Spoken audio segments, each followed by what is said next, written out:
Right now, somewhere in this country, someone is breathing air that's carrying something they can't see, can't smell right away, and in some cases, can't ever fully get rid of.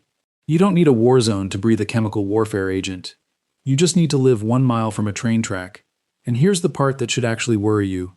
This isn't a story about something that already happened and got fixed. It's still happening. Right now, as you're watching this. 3 different disasters, 3 different states, one invisible thread connecting all of them. In East Palestine, Ohio, a freight train came off the rails and released over 1 million pounds of a chemical called vinyl chloride into the sky.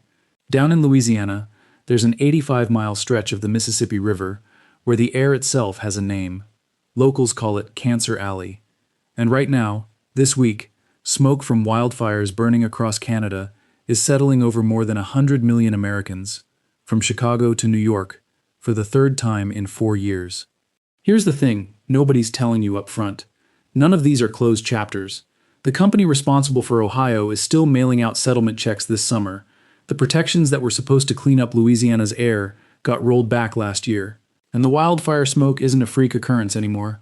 It's becoming a season, like hurricane season, except almost nobody's planning around it. This isn't the story of what happened. It's the story of why it's only getting started. And here's the contrast that's going to run through everything you're about to hear, because it's the part that actually matters more than any single disaster on its own. Some of this danger, we actually know how to stop. We have the science, the regulations, the engineering, all of it already built, already tested, already proven to work. And in the last 2 years, we've watched that exact protection get built and then taken apart again, on purpose, by people whose names are a matter of public record. Other parts of this danger, we can't regulate our way out of it all.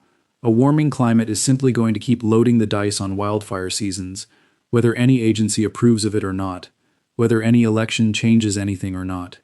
So by the end of this video, you're going to understand something genuinely uncomfortable. The threat we know exactly how to fix is the one we're currently choosing to loosen our grip on. The threat we have no control over whatsoever just got worse for the 3rd time in 4 years. Hold on to that contrast because we're going to come back to it at the very end, and it's going to land differently once you've seen the evidence. Before we go further, I want to ask you something real. Drop a comment below. Has the air where you live changed in the last few years? Hazy mornings that used to be clear, allergies that used to end in spring and now just don't. Tell me your city. I read every single one of these. If you want breakdowns like this, ones that actually walk you through the evidence instead of just throwing scary headlines at you, hit subscribe. It's free, and it genuinely helps this reach people living through this without knowing it. Let's see if we can get this one to 5,000 likes. Alright, let's start where this actually started.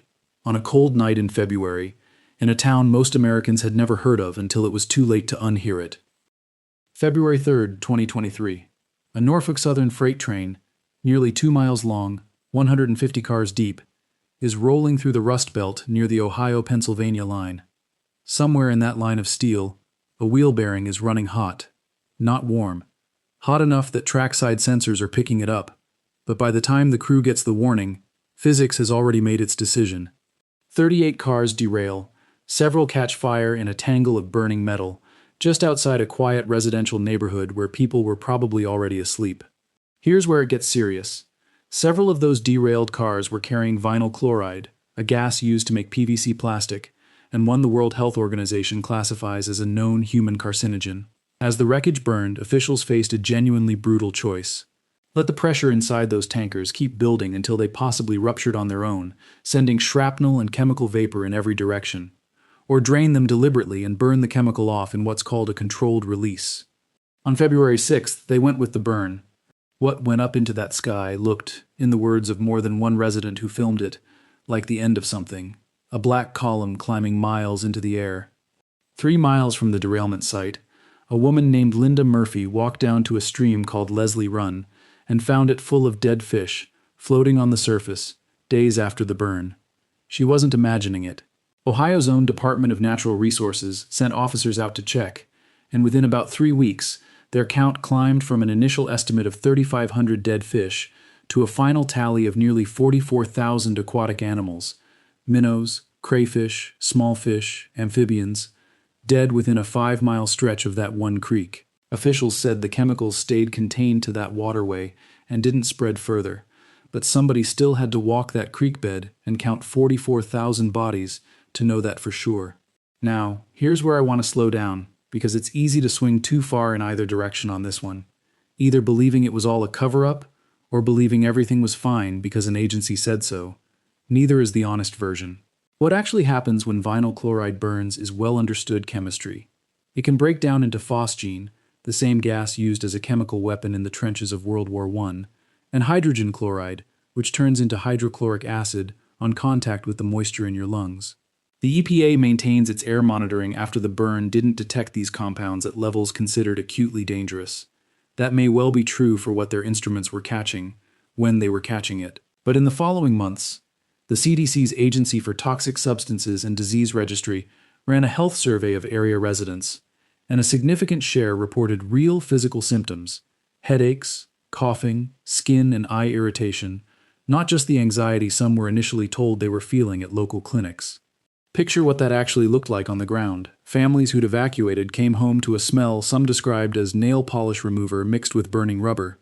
Kids with rashes that wouldn't clear up. Later, independent testing in the area found dioxin levels, the same toxic family of compound found in Agent Orange, sitting above safety thresholds in soil and creek samples. Think about what that health survey actually meant for the people filling it out. These weren't strangers reading a report on the news. These were people describing their own headaches, their own coughing fits, their own kid's skin, to a federal agency, more than a year after they were first told the air was safe, because the symptoms never fully went away, and neither did the question of whether anyone believed them the first time. The National Transportation Safety Board's investigation found the direct cause was that overheated wheel bearing, a mechanical failure that should have been caught earlier. That's not a hidden conspiracy. That's a maintenance and inspection system that failed at exactly the moment it mattered most. And the plume didn't respect the Ohio state line. Weather patterns carried airborne particulates into Pennsylvania and New York, into a watershed feeding the Ohio River Basin, a water source more than 5 million Americans rely on downstream. You'll hear some corners of the internet frame this as some kind of deliberate corporate cover-up. I want to be straight with you. That version makes for a better story, but the real one is duller, and honestly more worrying, because it's not a one-time villain you can point at and move on from. Now here's where the only beginning part of this story actually starts to show itself. Because East Palestine did not end in 2023. It's still unfolding right now, in real time, this year. In February of 2026, the third anniversary of the derailment, the National Institutes of Health opened a dedicated East Palestine Train Derailment Health Research Program office, backed by $10 million over 5 years, specifically because the long-term health effects on this community still aren't fully understood. Think about what that actually means. 3 years later, the federal government is only just now setting up the infrastructure to seriously study what happened to the people who breathed that air. That same month, Congressman Chris DeLuzio marked the anniversary with a message that should sit with you. 3 years after East Palestine, there is still no federal rail safety law on the books. A bipartisan bill called the Under Pressure Act, aimed at studying and improving the pressure relief devices on tank cars like the ones that failed here, was only introduced in January of 2026, 3 years after the disaster that made it necessary. It's still a study, not a law. And here's a detail that didn't get much attention outside local coverage. Earlier this year, the EPA discovered that a subcontractor handling groundwater sampling at the site, a company called ALS Houston, working for the EPA's own contractor Tetra Tech, had failed to meet basic data quality standards. The EPA says none of the falsified data was used in any actual health or safety decision, and that may be true, but sit with what it reveals. 3 years after the disaster, the monitoring system meant to reassure this community was still capable of producing bad data without anyone catching it until an internal audit flagged it. Meanwhile, the money is only just starting to move. Norfolk Southern's $600 million settlement with residents faced a legal challenge that went all the way to the Supreme Court, which declined to hear it in March of 2026. Direct payment checks for property damage claims weren't mailed out until the end of June this year, more than 3 years after the derailment. If you were one of the people waiting on that money to fix your roof or replace contaminated topsoil, you waited 3 years for a check that only just arrived. To be fair, Norfolk Southern hasn't just written checks and walked away. The company says it's committed more than $115 million to the town, separately from the class settlement, including funding for a regional safety training center and improvements to local infrastructure. That's real money, and it's worth acknowledging. But here's the honest tension sitting underneath all of it. None of that spending required an admission of fault, and 3 years on, the thing residents actually asked for first, a federal law making sure this specific failure mode can't happen again, still doesn't exist. Now let's move south, down the Mississippi River, to an 85-mile corridor between New Orleans and Baton Rouge. Public health researchers call it Cancer Alley. It holds one of the highest concentrations of petrochemical plants, refineries, and plastics manufacturing anywhere in the Western Hemisphere. Here's the honest question worth asking: why here? Part of it is straightforward economics. Industrial land is cheap, and state policy has historically leaned toward attracting these plants with tax incentives. But the harder truth, documented for decades, is that the communities living closest to these facilities are disproportionately low income and predominantly black, with historically less political and legal capital to push back.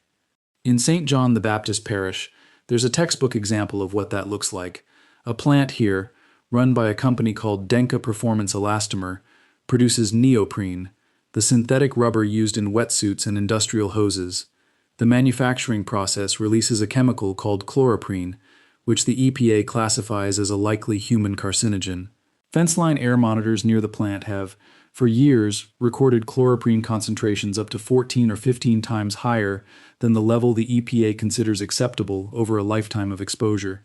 This, despite the company cutting emissions by roughly 85% from where they started. The elementary school nearby sits less than 1,000 feet from the plant. Let that actually sit for a second. Even after an 85% cut, the air was still measuring more than 10 times over the line, next to a school. For years, this actually looked like it was heading toward a real fix. In 2024, the EPA finalized a landmark national rule specifically targeting chloroprene and ethylene oxide emissions from chemical plants, the first major update to these air toxic standards in 2 decades. Community advocates who'd been fighting for this for the better part of a decade called it a genuine turning point. Now, here's the part of this story that most people never hear, and it's exactly why this is only the beginning rather than a resolved chapter. In 2025, under a new administration, the Department of Justice moved to dismiss the federal lawsuit against Denka, with the EPA's new administrator stating publicly that the agency intended to pull back from what it called overreach in environmental justice enforcement. That same year, roughly a dozen Louisiana petrochemical companies, including the Denka facility itself, were granted 2-year exemptions from the very pollution control requirements that 2024 rule had just put in place. I want to be honest about what this means and doesn't mean. This isn't a hidden plot. It's a policy decision, made openly by people whose names are a matter of public record, and it's the kind of decision that happens every time political power changes hands in this country. But the practical effect on a family living next to that fence line is the same either way. A rule that was supposed to protect them got paused right when it was closest to taking effect. The Denka plant itself suspended production in May of 2025, and even with production paused, the story wasn't over. Just this month, in July of 2026, Denka agreed to pay nearly $1 million to settle hazardous waste violations discovered during federal inspections, after testing determined that waste stored on site qualified as flammable and hazardous under federal law. The EPA also reached a separate settlement requiring the company to properly clean out and remove residual chloroprene waste still sitting in outdoor pits at the now idle facility. So here's where Cancer Alley actually stands right now, this summer. A plant that isn't even running anymore is still being cited for hazardous waste violations. The national rule meant to fix this is paused for key facilities, and the community that's been measuring its own air with handheld sensors for years because it didn't trust the official monitors is still waiting to see whether any of this actually changes what they breathe. There's a moment from June of 2025 that captures exactly what living here actually feels like. A fire broke out on a benzene pump at a chemical plant along this same stretch of river, less than 3 miles from a longtime resident's 2-story brick house. It was a hot, humid evening. Heavy black smoke gushed from the site and kept climbing for what witnesses described as a long stretch of the evening. Nobody from the plant called her. Nobody from the state called her. She found out the same way people in this corridor usually do, She stepped outside into her own yard and saw the sky doing something it shouldn't be doing. This isn't new. Robert Taylor, who lives near the Denka plant, started organizing his neighbors back in 2016 after he says he'd heard nothing from public officials for years despite raising concerns. When the EPA administrator finally visited the parish in 2021 as part of what the agency called a Journey to Justice tour, residents who'd been documenting their own symptoms and their own air readings for years finally had someone from Washington standing in their yard. 3 years later came the national rule. A year after that came the rollback. That's the actual rhythm of this place. Years of pushing for an inch of progress, followed by months in which that inch quietly disappears. Ask yourself what it does to a person to spend 9 years building toward a single national rule, watch it get signed, and then watch a dozen of the exact plants it targeted get let off the hook within 12 months. That's not a policy debate happening in a conference room somewhere. That's Robert Taylor's actual life, and his neighbors, measured out in almost a decade of meetings, testimony, and air samples, for a protection that lasted about as long as a school year. If you're thinking, okay, but I don't live near a rail line or a chemical plant, so this doesn't touch me, here's where that assumption falls apart. And this next part isn't a story from a few years ago. It's happening right now, this week, as this video is being made. Just in the last few days, thick smoke from hundreds of wildfires burning across Canada, large clusters in northern Ontario near the Minnesota border, has settled over more than 120 million Americans across a dozen states, from the upper Midwest through the Northeast and Mid-Atlantic. Toronto choked on it. Then it reached Chicago, prompting an air quality alert for most of the metro area. Then it rolled into New York, casting an orange haze over the skyline again, visibility dropping across the harbor. Picture what that actually looks like from ground level, because most people only see the drone shots. During a peak smoke day in Fort McMurray, Alberta, in a previous fire season, visibility on the ground dropped to about 200 meters. You couldn't see much further than the length of 2 football fields in any direction. In Chicago this week, people walked out their front doors into air that smelled like a campfire that never went out, under a sky the color of weak tea. You didn't need a news alert to know something was wrong. You could taste it. If that sounds familiar, it should. This is the third time in 4 years this exact scenario has played out. In 2023, Canada didn't just break its wildfire records. It obliterated them, with close to 60,000 square miles burning nationwide, an area roughly the size of Illinois. That was the year the sky over Manhattan turned the color of a Mars postcard. In 2025, the season came back. Not quite as extreme, but still roughly 4 times the historical average. And now, in 2026, it's back again, hitting a similar stretch of the country almost on schedule. Here's the part that actually explains why this hits people's bodies as hard as it does. Wildfire smoke carries something called PM 2.5, particles smaller than 2.5 micrometers across, roughly 30 times thinner than a human hair. Your body has natural filters for bigger particles, the hair in your nose, the mucus in your throat. PM 2.5 just walks right past all of that, straight into your lungs, and from there straight into your bloodstream, where it triggers inflammation and adds real strain on your heart. Researchers who study air quality have specifically noted that wildfire particles appear to be more harmful to breathe than ordinary urban pollution particles of the same size. During past peak smoke events, hospitals in affected cities have reported real jumps in emergency visits for asthma attacks and cardiac events, with air quality index readings climbing into the hazardous range considered dangerous for anyone, healthy or not. And here's the honest, uncomfortable part. The air doesn't check anyone's zip code. Office towers and low-income apartment blocks in the exact same city breathe the exact same orange sky. Now, you'll probably see some version of a claim online suggesting all of this is somehow engineered, or that these fires are being deliberately set as part of some larger plan. Let's deal with that directly. Canadian fire officials have consistently traced the overwhelming majority of ignitions each season to lightning strikes hitting forest that's been left tinder dry by below-average snowpack and prolonged drought, conditions that have been building for years, tracked by climate scientists well before any of these fire seasons began. There's no evidence from any credible fire agency supporting a hidden cause. What actually deserves your attention isn't a secret. It's the scale, and the fact that this is starting to look less like a freak year and more like a recurring pattern. So here's the question worth sitting with. Why is this only the beginning, and not just 3 unlucky stories that already happened and got resolved? Start with the infrastructure question, because the actual data here is more complicated than a simple failing grade, and that complexity is exactly the problem. In its 2025 report card, the American Society of Civil Engineers gave America's overall infrastructure its highest grade ever, a C, up from a C- 4 years earlier. Hazardous waste handling specifically improved to a C, but two categories actually dropped this cycle, energy and rail. And buried in that same report, the engineers who wrote it noted something worth repeating carefully. Rail accidents nationwide have trended slightly upward since 2020, and they specifically cited the East Palestine derailment as part of that trend. At the same time, ASCE estimated a $3.7 trillion gap between what's currently being invested in American infrastructure and what would actually be needed to bring it into good working order. A gap that's grown, not shrunk, since the last report. In other words, the paper grade is genuinely improving, and the specific kind of failure that happened in East Palestine is still trending in the wrong direction underneath that improving grade. Both of those things are true at the same time, and that's precisely why this isn't a simple story. Then there's the regulatory question, which Cancer Alley makes plain. Rules that took years of community organizing and scientific documentation to put in place can be paused within months by a change in political leadership, not through some hidden mechanism, but through completely public, on-the-record decisions.